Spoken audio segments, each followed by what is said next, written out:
Hello, my name is Alfred Bielik, more commonly known as Al Bielik. Original family name is Edward Cameron.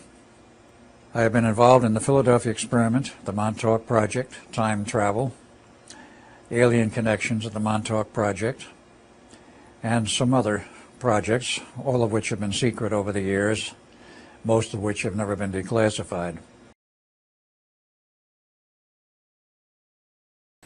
I wound up in the 28th century, and this was in a time period of 2749 to 2751 AD. Talk about changes in civilization, society, and everything else. It was drastically changed from what we saw in 2137, as this is now 600 years later. The cities were enormous. The cities were beautiful. They had ground-based cities, much as we have always had them, but they also had something else, floating cities. Floating cities, due to anti-gravity techniques being perfected sufficiently that they could float an entire city, which was perhaps not as large as any of our current cities. It was round, or very nearly round, but it floated on this platform, and they could move the city any place they wanted, remaining floating in the air, 4,000 or 5,000 feet above the ground perhaps, or a little less, depending on what they wanted. But the size of the city was vertical rather than horizontal, 2,200 stories high. That's about 2.5 miles.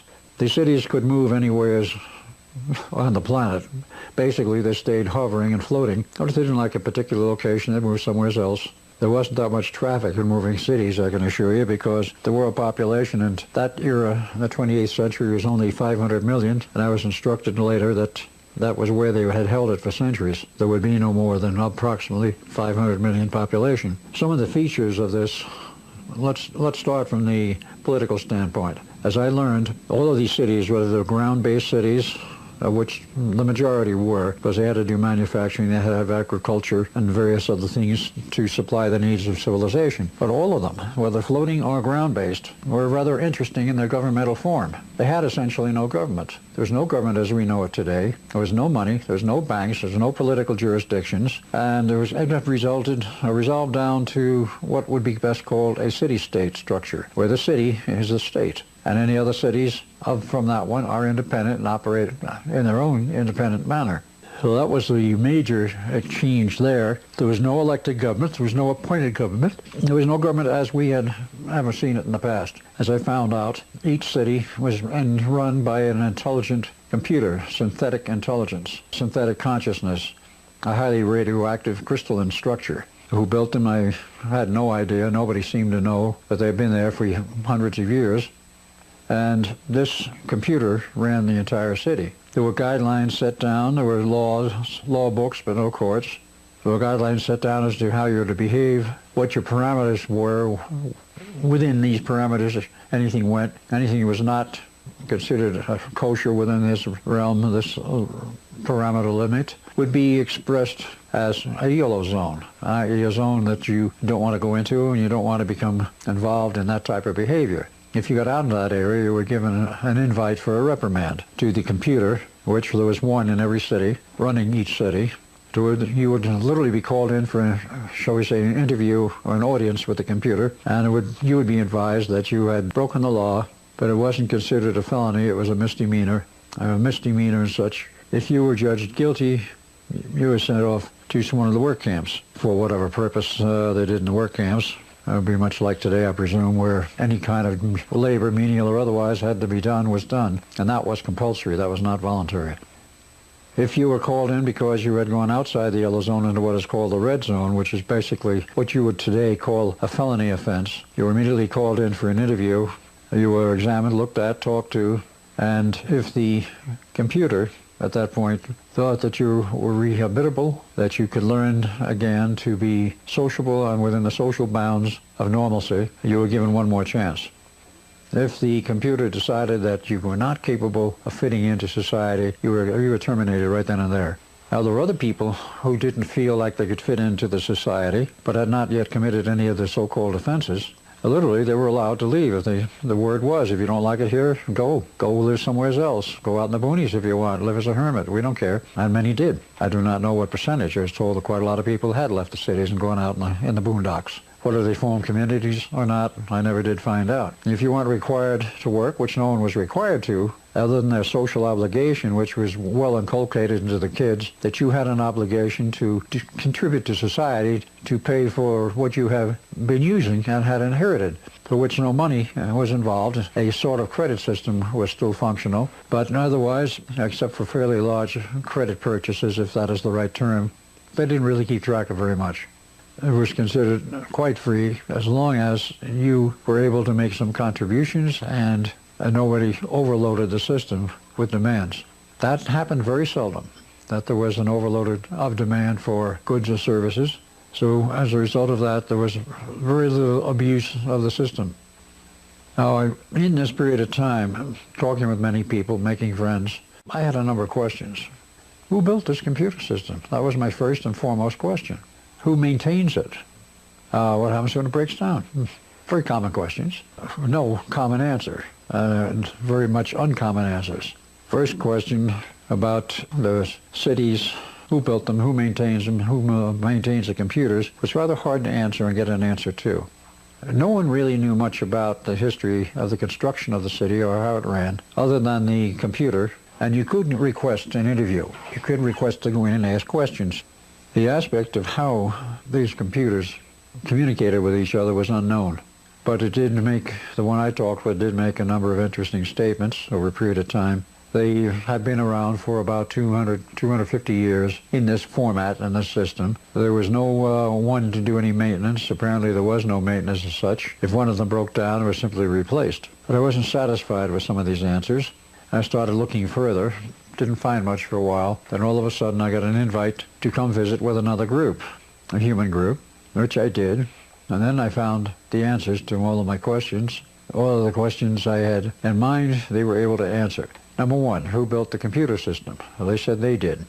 And the project was started about 2600 AD. And it was basically an experimental system for the purpose of seeing if they could run an entire civilization by computer. And also provide full socialization, i.e. everything is free, but also in the educational system or process inculcate the idea that people have a moral obligation to do something for the community because the community had supported them, therefore they have to help support others in the community, which did work most of the time. In a smaller community, it works much better than in a larger community. If you get cities of well over 1 million population, it's very difficult to get something like this to work and to be usable on a consistent basis. Well, that was one of the questions I had. There were a lot of others. I asked about the military aspects. No, there was no more military. Well, how do you defend yourself in case somebody comes along, has a lot of hardware, a lot of munitions, a lot of military clout, and wants to take over a city or the whole planet? How do you prevent this? Or do you? Well, the answer was rather complex, but basically it came down to the fact that they had hidden weapon systems in the cities. And not every installation was a city, but they had all of these installations all over. And they were well concealed.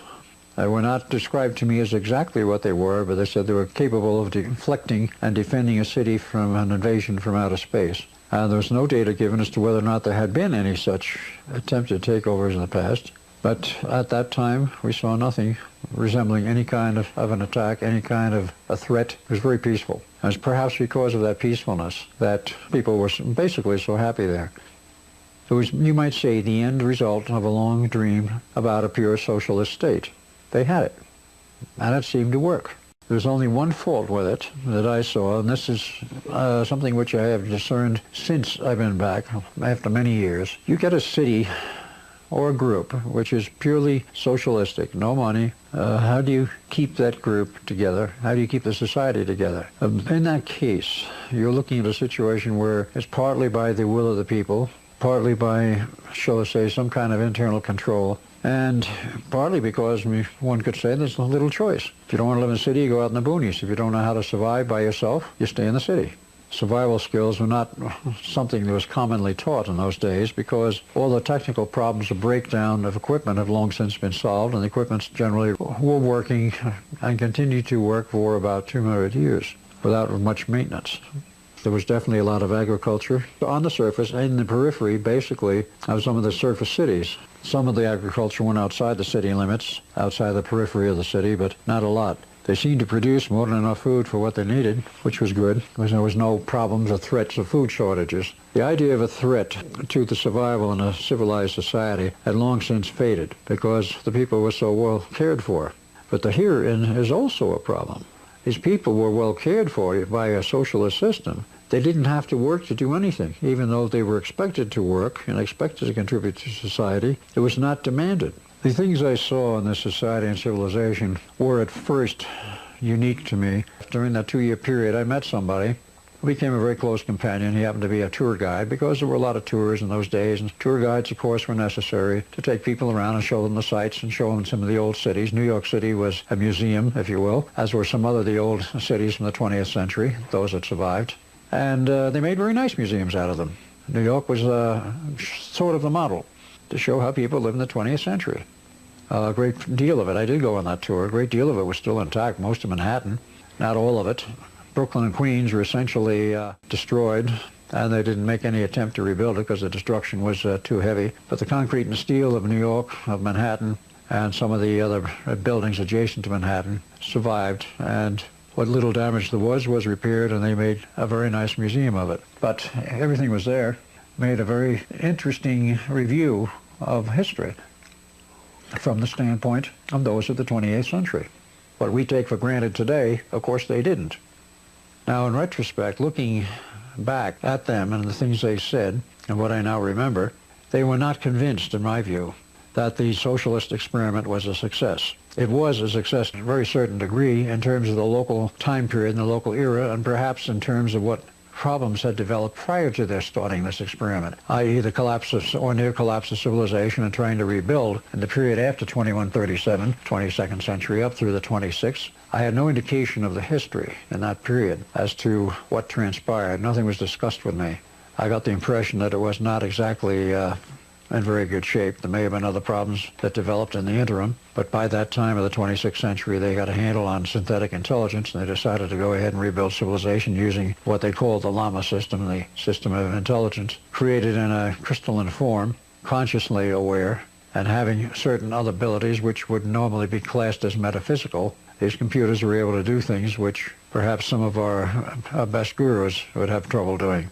Manipulation of matter, manipulation of time by these computers. So they were not unintelligent. They were very intelligent. But they had no ethics or morality as we understand them and as we use them. So my question to myself, or perhaps to anyone else, is, are these guys looking now, perhaps, for another solution? Obviously, we learned in this century that if there is no competitive spirit, if there is no desire to succeed, if there is no pressure on an individual to learn, to do something constructive, to succeed, to help build some little corner, a brick or two in our civilization, without that pressure, people don't do anything. And if you suddenly wind up in a situation where all of your needs and wants are granted for free, and you don't have to go out and work for them, you don't have to do something to go get them, you don't have to cut down trees, go out and skin animals for their furs to survive, but suddenly everything is handed to you on a silver platter. Yeah, at first it seems great, and will work for a while, but after a period of time, it's going to fall apart. And I think they were at the point where they're beginning to realize that this was going to happen.